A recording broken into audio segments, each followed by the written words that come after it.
Le territoire québécois est partagé par de nombreux utilisateurs. Parmi eux se trouvent les amateurs de chasse avec chien et les piégeurs qui profitent de l'automne pour se diriger en forêt afin de s'adonner à leur passion. Étant donné que ces deux activités peuvent se pratiquer à la même période, il est possible que les chiens soient exposés à des dangers potentiels. Piégeurs et chasseurs doivent alors prendre des mesures pour éviter des accidents qui sont regrettables pour tous. Pour les chasseurs, il est bon de savoir qu'un piégeur exploite rarement l'entièreté de son territoire en même temps.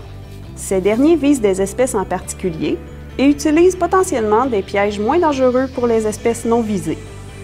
Dans ces cas, la cohabitation s'en trouve facilitée. En territoire privé ou structuré, il est possible pour chacun d'annoncer son arrivée au gestionnaire ou au propriétaire et de lui indiquer les secteurs qu'il entend parcourir. On peut ainsi s'informer de la présence d'autres occupants.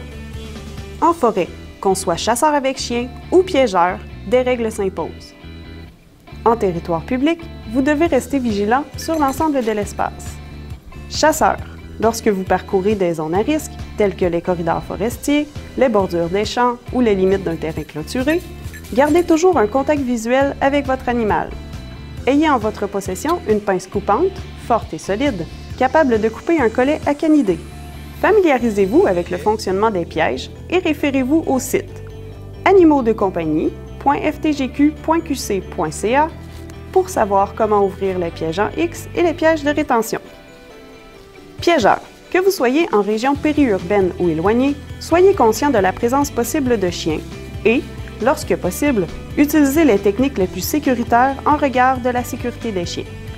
Plusieurs avancées ont été réalisées ces dernières années au sujet des techniques de piégeage. Gardez vos connaissances à jour et informez-vous sur les nouveautés qui réduisent le risque de captures accidentelles. Au sens de la loi, aucune activité de prélèvement n'a de prépondérance sur les autres. Il faut apprendre à partager la forêt. Consultez partageonslaforêt.com.